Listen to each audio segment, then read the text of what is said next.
I mean, you help a lot of realtors. I help a lot of investors, and I want to kind of see both sides of the market. I have been saying for 2026, I'm projecting a flat market, better than last year, but if we get some appreciation, it's all square, but I'm not like prepping for it. If it happens, I'm excited. Yeah. I hope I'm wrong, but, I'm all in on wholesaling. I'm all in on finding deals. I'm not really trying to flip personally.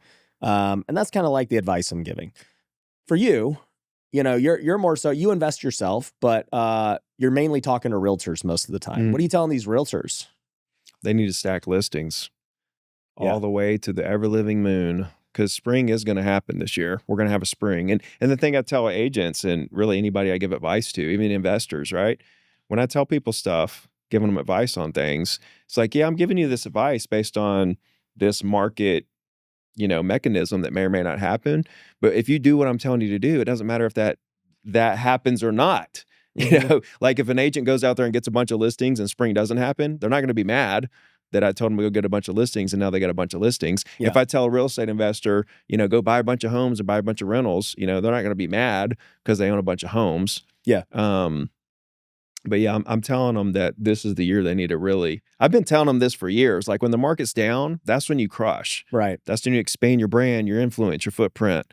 And there are, dude, I have agents in the program who are crushing it. I mean, they're doing 100K a month. Yeah. Because they've just been, they never let up through the whole downturn. Do you think that it used to always be listings are way better, right? That they're a lot less work than driving buyers around and all this stuff. Do you think that like the last couple of years, buyers have been more valuable since they kind of controlled the market? Not really. Okay. Everything will always ring true with the statement that the more listings you have, the more deals you'll close. Mm-hmm. So if you want to close more deals, then you need to focus on getting more listings. But like the way I coach agents is to have a 80-20 business, right? 80% listings, 20% buyers. And to do that, to accomplish that, you got to focus 100% of your efforts on property owners. Right. Right. But the thing is like, I never turned a buyer down in my life. I never turned a single buyer down in my entire life. But the thing is, I didn't get very many of them, right? Because I was focused on. You weren't looking for them. I wasn't. No, like any lead gen activity you do that produces buyers, then just don't do that. Just focus on property owners who buy and sell. So like my sellers would buy, or somebody want to buy my listing, or a referral, or whatever. You get buyers just because you're an agent. You don't have to do anything to get buyers. What do you think is the best way to get clients these days in real estate? Would you be a social media advocate? Or I think everything works, dude. You think of the craziest, weirdest, stupidest lead gen thing you can think of, and I guarantee I know an agent or an investor making $1 million a year because off of it. You were saying you used to just cold call. Mm-hmm. That was it all day, every day. Yeah, I've got agents in the program that, dude, I have such a different, like they do Zillow, they do social, they do direct mail. I got agents who are scared of everything. They're scared of their own shadow. And they just do direct mail and wait on people to call them. And they crush because they send out so much mail. I've got agents that do every single little thing there is known. The objective of lead gen is to create conversations with the exact people you want to do business with at the frequency that your business grows at the velocity you desire. So whatever you're doing for lead gen, whatever that activity is, the key metric is it creating conversations with the exact people you want to do business with at the frequency you need to grow your business at the speed that you want? And if it's not, then you either have to tweak that lead gen or do a different lead gen, right? Yeah.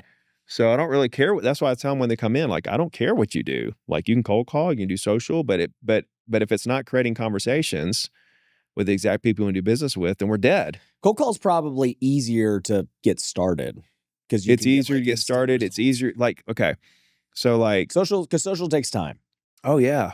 I mean, I got a guy who he's been doing social for 2 years. Like he's been literally like posting, like he was posting like 3 times a day. And then he started doing like, 4 times. I mean, 3 times a week. Then he started doing like 4 times a week. Then he's like, get to where he's doing every day. Now he's doing like multiple times a day.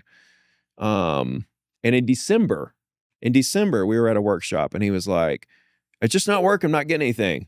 I was like, bro, things that you think aren't working are normally working about 20 times more than you think they're working. And the moment you stop doing it, you're going to realize it. I was like, keep doing it. And 30 days, we're not even 30 days. out from that workshop, he already picked up 2 commercial listings from somebody that called him off his videos, Yeah. $4 million worth of stuff.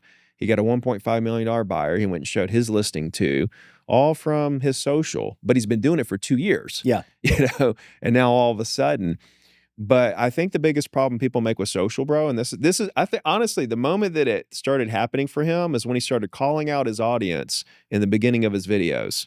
He was just like saying stuff. And I'm like, bro, nobody knows who you like, what you're doing, or like who you are, or who you're supposed to be talking to, or any of this stuff.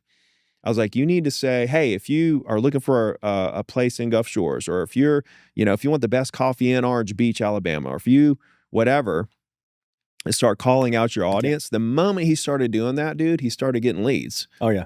It's funny. My ads, you know, right before we did this, I was like doing ads and telling my guys about just different ads we need done. But like my ads are literally just so to the point and direct. I'm like, hey, are you an entrepreneur who likes to golf? And it's like, yeah, that's me. Right. Like, you have to. Link. Dude, you have to. Yeah. Or otherwise the algorithm doesn't know who to show it to. Like, they don't know who you're talking to. Right. You know, like you have to do that in your organic. And dude, your identity and how people perceive you can change. Like, I've been a real estate guy, you know, since the beginning of social, but like as time has gone on, I've talked about other parts of my life that I've enjoyed. I'm like, oh yeah, that's like that Christian business guy. And then, dude, lately at the golf or at the airports, I've been getting recognized for golf. People are like, oh, are you playing golf? Like, whatever. I'm like, no, I'm actually like going to go speak at a business event. They're like, oh, okay. Because I'm just putting out so much golf content and ads. And it's just like, it's so funny to me. And then you're doing golf with like you're talking about business while you're playing golf. So then people are really confused. People are super confused, but they're buying. Yeah. Yeah. No, it's great. I mean, you're testing out a lot of things, you know, and you're calling out audiences, and you know, like they recognize you as the golf guy. Now you're like doing a business summit. So it's but it is a long play. It's like, how long did you do social before you started to actually get business from social? Yeah, I mean, it took a long time. Yeah. And I think too, even with my social, you know, I always tell people I really took it serious in COVID. And that's when I started like really pressing. But I was making Facebook videos and stuff in 2016, 2017. Like once, maybe a week or every other week, I'd make one little video on my iPhone, no edits, just, you know, whatever, right? And it was from just doing that I actually saw enough benefit to be like, you know what? Like, I should probably take this more serious. Like, I'm getting an investor here and there. I'm getting a deal here or there. And I was just on Facebook, and I was like, this Instagram thing seems interesting. This TikTok thing is interesting. This YouTube thing. And, you know, obviously going hard at those ended up paying way big dividends, but it takes time. Yeah. Yeah. And even to the point of your guy, right? He did it for 2 years, and then you finally gave him one big switch. But you can't give him that switch unless he makes unless he makes the content and I can see what he's doing wrong. Like, he has to make all the mistakes to finally realize it. The good and the bad part of it is that I've told him that I've tried to drill that in his head for like probably a year before he actually started implementing, like, call out your audience. So it took him a while, so that was the bad part. But then he did it, so that was the good part. But yeah, people just got to do the wrong things for a minute to finally get it. And people are scared to just do something. Right? They're scared to make the call. They're scared to make the video or whatever. They're scared to pitch. Yeah. We were just talking about a gentleman before, you know, that sells courses. Like you have to pitch. I mean, even as an agent, you got to go to a listing appointment and pitch. You know, it's all pitches. Yeah. People are afraid to like ask for money. Yeah. Yeah. But the thing is this is what they want to do. You know, you're depriving them of the thing they actually want to do. And they actually want to do it with you, but if you don't ask them to do it, if you're not making them an offer, then they have no opportunity to do what they want to do with you. Yeah. So yeah, that's the way I see it. It's offers are. I mean, I couldn't sell forever. Like I know that was a mental block. I was like, everything's got to be free, and I'm gonna make money off affiliates, but learning how to pitch changed my entire life, because just like Myron talks about, I don't know if he's done the thing with you, like he'll bring out a pack of Tic Tacs. No, and he's like, yeah, and he's like, you see this pack of Tic Tacs, and he's like, you know, the jet ride to, to Las Vegas is like, 100 grand, but it's the same price as these Tic Tacs, because he's like, I can just make an offer. I can just create an offer. And then basically he's like, I can make money out of thin air. I can make as much money as I want to out of thin air, because all I have to do is solve a problem, make an offer, and then boom. And it really is, man. When you get that down where you become like a master pitcher. Yeah. Like this morning, I did 4 sales calls and sold 3 people, and the fourth guy was just confused. It was just like he didn't understand. But like being able to do that and having those kind of results, it really does change your life. And becoming a great salesperson and doing it in a way, because I told every single one of them, like, and it was dead facts. Like, I'm not doing this for money. Yeah. I'm doing this to change people's lives. I don't need the money. And God honest truth, I don't need the money. I do it because I love to do it. And I love to help people, and I want to see these people succeed. And the only way that I can do that is to get you to pay money, because being a free coach for so long, I realized free people don't do anything. Yep. They don't do anything. You did the free thing for how long? 7 years. Thousands of people. Yeah. Tens of thousands. Yeah. And I, on the website, there was like 70,000 people that were registered, when I flipped it over. But that built the brand though. Yeah. That did what it was supposed to do. Goodwill. Absolutely. And I did really well off affiliates during that time and stuff. So I love the path that I chose, and I'm glad I am where I am now. And now I'm growing on the other side, building out the team, scaling the executive suite, and learning that whole process. It's fun. It was like golf. I had dinner with Omar last night, and we were talking about golf. I was like, man, what's so fun about golf? It's just the journey of going from really bad to a little bit better to okay to like, that's fun. I know you sent me your video of your swing. You're like, or whatever you were doing. You're like, bro, I just did this. Yeah. I'm like, there we go. Yeah. No, song. It's just the journey of it. And same thing with business. Like, I got a long way to go with building out the company and stuff, but man, it's so much fun. Yeah. Going through that. And I think a lot of people, there are times when it's like, oh my gosh, brick wall, I don't know if I can get around it. Yeah. And those are the moments where people normally quit, but it's just, I enjoy it. What do you say to an investor or an agent who's got punched in the face the last couple of years? And, maybe they already quit, but now they're like, oh, you know what? I'm about to dust off my shoes and get my laptop back. And I think it's okay, because like, you got to go through a market like this to know how to handle a market like this. Right. Like you can't not go through that. Like if you didn't go through that, you wouldn't know what to do. So this is what's going to happen to those guys. If they will get up and dust themselves off, get back in the game, they'll do well, like now we're going to have a rebound. They're going to come in and things are going to kind of get back to normal, and, things are going to be a little bit more predictable, and it's going to be a little easier than it was, last couple of years, and they'll do well, and the market will get back to real normal. It'll be real fun. They'll make a lot of money, but then they're always going to have this moment in the back of their head. And when we get to the next part of the cycle where it gets back down to 4 million existing home sales, and it looks exactly like what we just went through, they'll know exactly how to handle it. Mm-hmm. They'll know exactly how to handle it. That was like when I lost everything in 2008. I was sleeping in a car somebody gave me, and that was like the best time of my life. I was sleeping in my car. It was I was in a Walmart parking lot. It was late December. It was 2 a.m, literally back seat with a cover over my body. I was reading The Slight Edge by Jeff Olson. I'll never forget this moment, because it was like a pivotal moment, and everything hit me like a ton of bricks. It's like I realized everything about the market that I didn't know before. Closings happen every day, and business is unlimited, and like I just understood how market cycles worked and stuff. And I was like, I'm going to be the number one agent in my market. Like, I just figured out the whole game. But without the market crashing on me and me losing everything and getting out of the game. So I got out of the game for 3 years, 2005, 6, and 7. I got back into 2008. So like, if you did quit. Yeah. Just like I quit. I went back to roofing houses, worked on an oil rig, served tables. And so if somebody quit, okay, that doesn't mean you can't jump back in and learn. Like, you're even in better shape now, because when you come back, you're not new anymore. Yeah. You were new, Now you got some battle scars. Now you got 10 years of runway. Yeah, exactly. Exactly. You got 10 years of runway. And honestly, bro, I think it's going to be the biggest 10 years of the housing market's history. I think we're going to have more transactions over the next 10 years than we've ever seen in history due to the baby, not the Gen Zers. Sorry, millennials. Millennials and Gen Zers. But in 92, birth rates spiked tremendously. So, well, in 90, 92. So like right now we've got more 30-something-year-olds than we've had in a long time. And they want to own homes. There was a survey, 90% of Gen Z want to own homes, right? They want to own the home.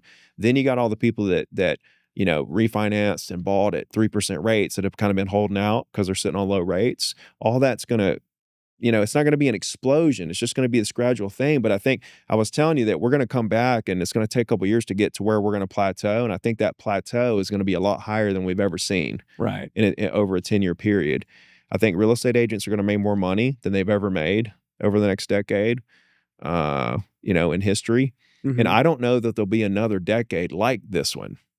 Maybe there will, right? I don't know. I don't know what's going to happen after this decade, but I know that this cycle, I believe, is going to be the best, most profitable for real estate investors, real estate agents, homeowners, anybody that has real estate or involved in real estate in any kind of way. Like, this is the decade to squeeze for every last drop you can, because I don't know if we'll have another just like it. Yeah. It's interesting with AI and everything else, like these next 10 years are just like, who knows? Who knows what's going to happen? Yeah, with all that, that brings a whole nother dynamic. There was an agent sent me a message like, "Did you see this?" And it was a video about this guy. It was on Fox News, and it was this guy. He's like, and the thing was like, buyer used AI instead of agent or something. And the guy was like, yeah, of course I did it. Saved me $10,000 on commissions and blah, blah, blah, blah, blah, right? And then the story kept going. And basically all it was like an AI search portal. And then they just connect you with one of their agents and just do the deal for a discount. So it was like still a huge, like it was an agent. And I messaged the girl back and I was like, it's just a discount broker. They just did the deal. Use search. Yeah, they just did it for $2,000 instead of, $12,000 or whatever. And they still used an agent. It was still the same thing. I was like, discount brokerages has been around forever. Yeah. I've been thinking about that a lot too with, the wholesale business and everything else because, we're trying to automate as much as we can. Every business should. And then I was just thinking like, what is the future of wholesalers or realtors or, people? And then I was like, well, agents have been thinking they're about to get replaced forever. Dude, when ForSaleByOwner.com came out in like 2000, everybody was like, you're done, man. Yeah, like it's over. Zillow just came out. You guys are toast. Right. Right. And then, the iBuyers came. Yeah. You're like, bro, the iBuyers are it. Yeah. Yeah. An open door's worth $1. Yeah. Yeah. Right. It's crashing and burning. They've lost so many billions. Oh yeah. And then you're just like, yeah, buying and selling homes is messy. And then last year they had the lawsuit. They had the Sitzer Burnett trial that like compromised the buyer agent commissions. That was supposed to eliminate buyer agent commissions, right? Buyer agent commissions have went up since the lawsuit, right? They've went up. Last year, more consumers used real estate agents than ever before in history. It was a historic high. Even though we had the lowest transactions. And if you think about it, we're at an all-time high with the amount of information people have on homes and stuff, like all-time high. Like they know the consumers know more about the individual homes that they want than 99% of the agents they've already do. researched it. Yeah, they're like honing in on this one house. Like we're looking at tons of houses. But like you need help negotiating. They're going deeper. Yeah. Well, but also like all this information makes it kind of it's a little overwhelming as well. Like the more information they have, the more overwhelming they get with like analysis paralysis. Yeah, exactly. Yeah. With how to handle it, what to do, what the process is. I mean, just knowing about the house. I mean, that's a very small part of how to buy the house and what the process actually is. But definitely AI can come in and do some things and help consumers through the process and stuff. So it will be interesting to kind of see what happens, but there is going to be 5-6 million homes sell every year. And, there's always going to be need for consultation, to some degree. Right now, it's like they're using AI to kind of help get the leads and, maybe communicate a little bit with the leads or help them find the house. But then, even the people that are trying to replace agents with AI, they're still using humans, to actually do the deals.